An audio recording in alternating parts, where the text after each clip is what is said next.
নমস্কার, আশা করছি আপনারা সকলে খুব ভালো আছেন। একটা নতুন ভিডিওতে আপনাদের সকলকে স্বাগত।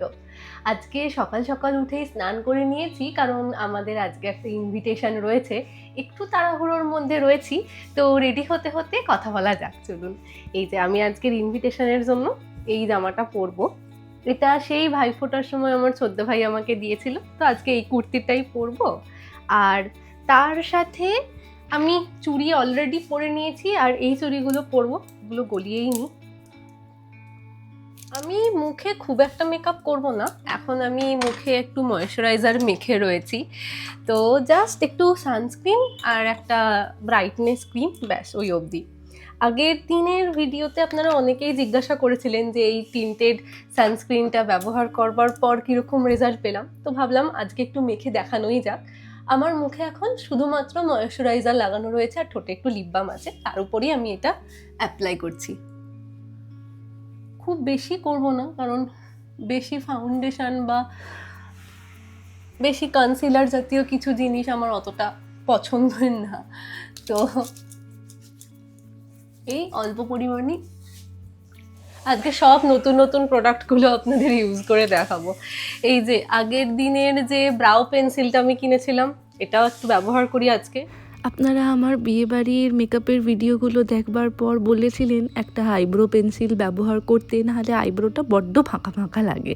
তো আমি আজকে ব্যবহার করছি ইনসাইড কসমেটিক্সের আইব্রো পেন্সিল। হালকা করে ভরাট করে নিয়েছি। এই ক্রিমটা আমাকে মাখতেই হয়, মানে কিছু আমি মেখে নিই, তারপরে এই ক্রিমটা মনে হয় যে এটা মাখি। এটা আমার একটা ফাইনাল টাচের মতন এই ক্রিমটা আমার কাছে। ভুলে গেছিলাম আগে মাখতে। এবার ব্লাশ। আজকে আমার লেন্স পরার ভীষণ ইচ্ছে ছিল, কিন্তু আমার লেন্সটা 2 দিন হলো এক্সপায়ার করে গেছে, তো আজকে আমি পরতে পারলাম না। ওটাকে ভালো করে মিশিয়ে নেব। ব্যাস,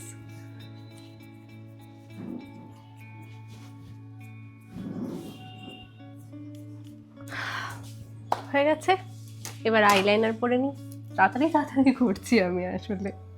যখনই আমি এথনিক কিছু পরি তখন আইলাইনার শুধুমাত্র আইলিডে না লাগিয়ে চোখের ইনার কর্নারের দিকগুলো একটু করে টেনে দিই, তাতে দেখি এথনিক জামার সাথে চোখটা বেশ ভালো লাগে। চলুন, আইলাইনার লাগানো হয়ে গিয়েছে, এবার লাগাচ্ছি একটু মাস্কারা। মাস্কারার একটা হ্যাক বলি, যখন মাস্কারা নেবেন এই একবার ডিপ করে ব্যাস এইরকম বারবার করতে থাকলে, মানে ধরুন নেওয়ার আগে এরকম করছেন বা চাচ্ছেন, এগুলো কিন্তু হলে চোখের এই যে আইল্যাশগুলোতে গুঁড়ো গুঁড়ো আটকে থাকে।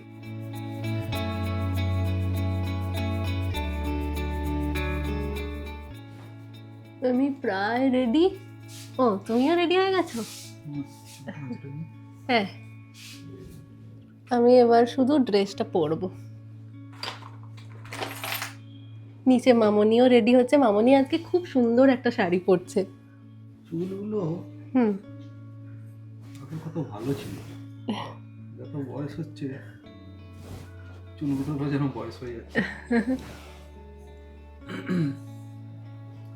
খেয়ালও রাখা হয় না। হ্যাঁ, এখন যা কাজের চাপ, তার মধ্যে কোনো কিছুরই আর খেয়াল রাখা হয় না।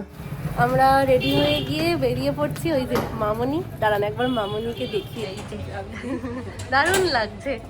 চলে এসেছি অন্নপ্রাশন বাড়িতে। আজকে যে মিষ্টি সোনার অন্নপ্রাশন হচ্ছে তাকে আমরা চিনি মামনির থেকেই। আসলে আজকে মামনির বান্ধবী নাতনির অন্নপ্রাশন।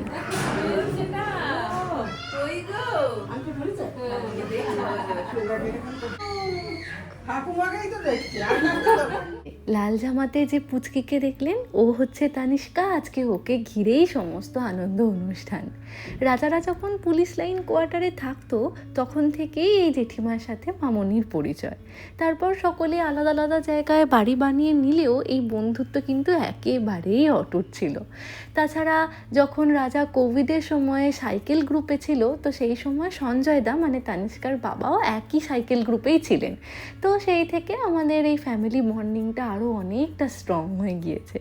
মামনির কিন্তু অনেকটা বড় বান্ধবীর গ্রুপ আছে জানে, আমাদের মতন তারাও কিন্তু মামনির নিত্যদিনের সঙ্গী, কারণ মামনি রোজ সকালবেলা তাদের সাথেই হাঁটতে যান।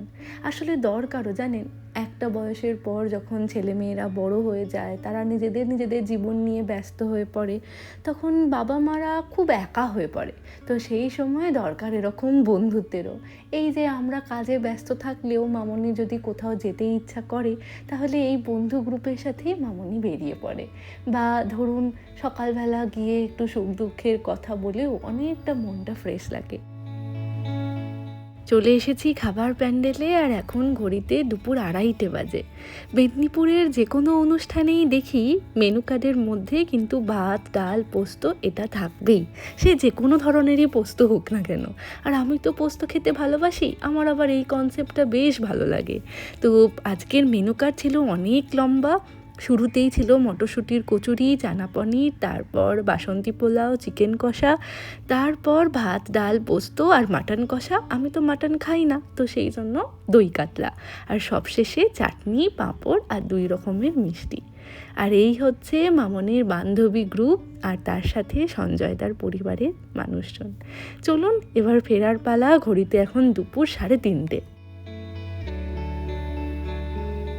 আমি মটর দিয়ে, কাঁচা আম দিয়ে আচার বানাবো। এটা একটু অন্যরকম ঝাল আচার হবে। আমগুলো সকালবেলা কেটে নুন হলুদ মাখিয়ে একটা রোদ খাইয়ে নিয়েছি। খোসা শুদ্ধ আছে, আমটা খোসা ছাড়াইনি।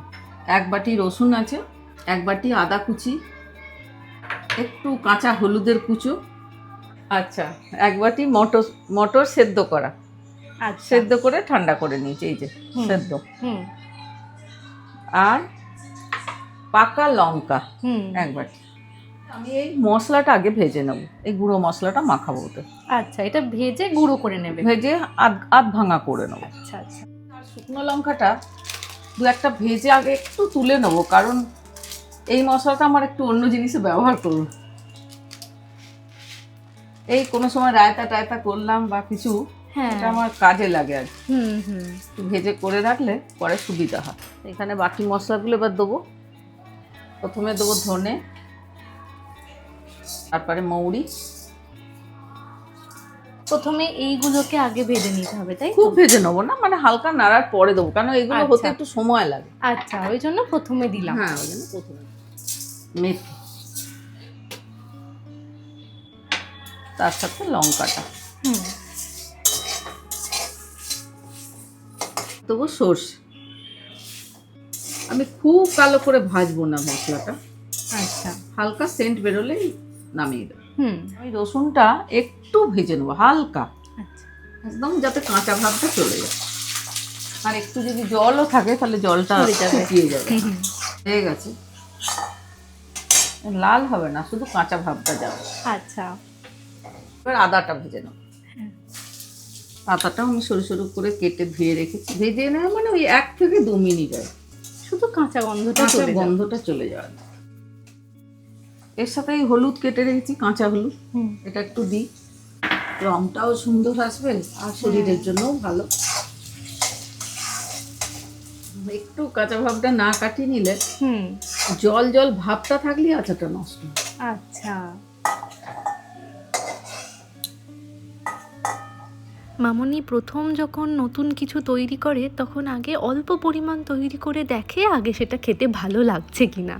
তো আপনারা আগের দিনের ওই ম্যাঙ্গো চ্যালেঞ্জের ভিডিও, মানে যেখানে আমরা 24 ঘন্টা শুধুমাত্র আমেরই সমস্ত খাবার খেয়েছিলাম, সেই ভিডিওতে শেষের দিকে পরোটার সাথে আমাকে এই আচারটা খেতে দেখেছিলেন।